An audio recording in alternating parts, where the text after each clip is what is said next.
E aí galera, beleza? Olha só, eu tô voltando para falar para vocês sobre a Santa Dica, que é um movimento messiânico típico do estado de Goiás. Esse material não tem no livro de vocês, portanto, essa aulazinha é uma aula que eu vou chamar de uma aula plus, uma aula bônus para todos vocês. Benedita Cipriano Gomes nasceu em 17 de janeiro de 1903 na fazenda Monzodó, a 40 quilômetros de Pirinópolis. Por volta de 7 anos de idade, ela ficou muito doente e acabou morrendo, perdendo seus sinais vitais. Durante a preparação do corpo, aquele banho para ajeitar, para sepultar a Dica, os familiares dela perceberam que ela suava frio. Eles mantiveram ela no velório por 3 dias com medo de enterrar ela viva e alguma coisa desse errado. O que aconteceu com a Dica? Ela voltou dos mortos, ela ressuscitou. Essa notícia, como todo lugar do interior, se esparramou por toda a região. Várias e várias pessoas foram até o local e para receber bênçãos, para receber graças. Dica cresceu e mocinha, ela já comandava uma legião de pessoas que a seguiram, a adoravam com uma devoção grande. Em torno da casa dela se formou um povoado. Dica insistiu no sistema de uso comum do solo, aboliu o uso do dinheiro para qualquer coisa, fazia curas milagrosas, rezava missas, presta atenção nesse rezava missa, pregava a igualdade, abolição de impostos, pregar a igualdade, abolição de impostos, distribuição de terra. A terra, porque ela acreditava que a terra quem a fez foi o Criador, então a terra pertencia a todos. Os recursos, as oferendas que eram feitos a elas eram revertidos para a comunidade. Para suas curas milagrosas, recebia dica dos espíritos Fritz, da princesa Silveira e de um comandante aí. Esperava a vinda do Messias para a libertação de todas as doenças e das pobrezas. Como tal política chegou a reunir em torno de 15 mil almas, 15 mil pessoas, chega de cerca de 1.500.000 homens capacitados para o uso de armas, cerca de 4 mil de seus eleitores. Seu poder incomodava os coronéis da região que viam Dica uma certa reprodução de alguns episódios, como o de Canudos que a gente viu, com a perda de trabalhadores e o poder sobre a população.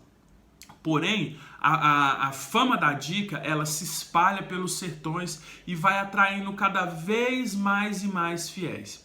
Os jornais goianos e mineiros denunciavam como um embuste a romaria fervorosa e pediam providências do governo contra os fanáticos diqueiros, que era o nome deles, desertores de suas escravagistas fazendas.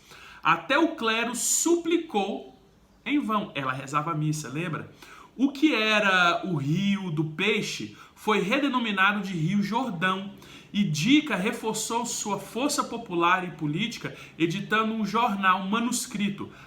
O nome do jornal era A Estrela do Jordão, órgão dos anjos da corte de Santa Dica.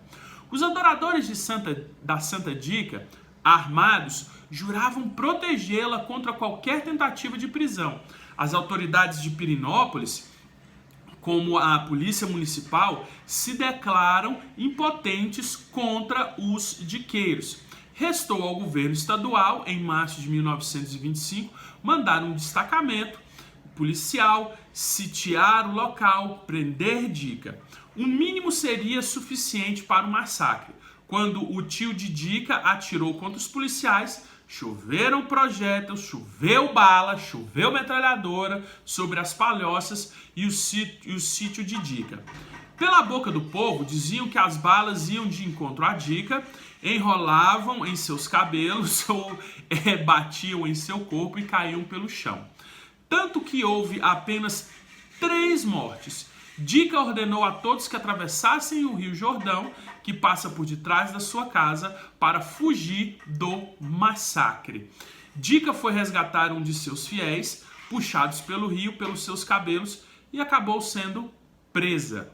Dizem a tradição oral que Santa Dica, nesse episódio, amarrou uma sucuri no poção ao fundo da sua casa para que os soldados, pense, não pudessem atravessar o rio. Até hoje, a população de Lagolândia, que é distrito de Pirenópolis, acredita e não nada naquele local com medo da sucuri de Santa Dica. A prisão de Dica durou 6 meses. Pressionados pela população e sem provas criminatórias, o governo acabou cedendo e libertou-a. A partir daí, Dica ingressou na política.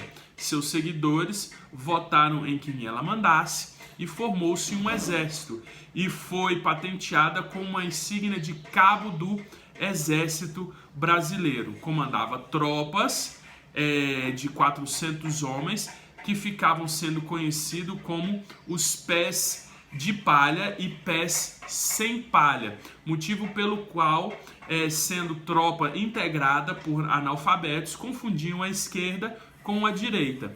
Dica então usou esse estratagema para amarrar um pedaço de palha em um dos pés para poder ensinar-lhes a marchar.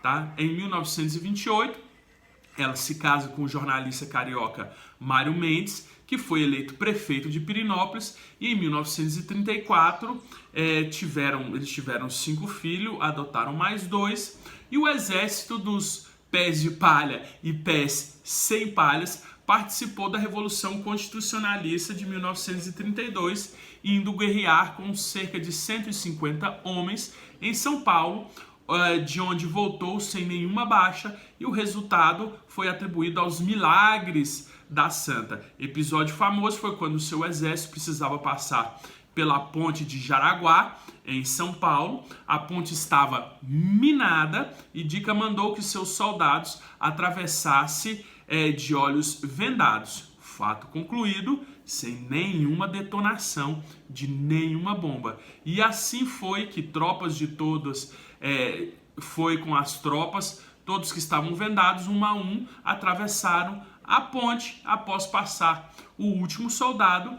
A Dica enfrentou a coluna Prestes com uma tropa de 400 homens, impediu a coluna de ingressar na região do Triângulo Mineiro. Tá, pessoal? Então vocês podem ver que muitos milagres foram realizados por ela, e também aí nós vimos que várias histórias vêm através da tradição oral. Tá? Então essa aí é uma aula extra. Acompanhe o próximo vídeo com a Guerra do Contestado. Um abraço para vocês.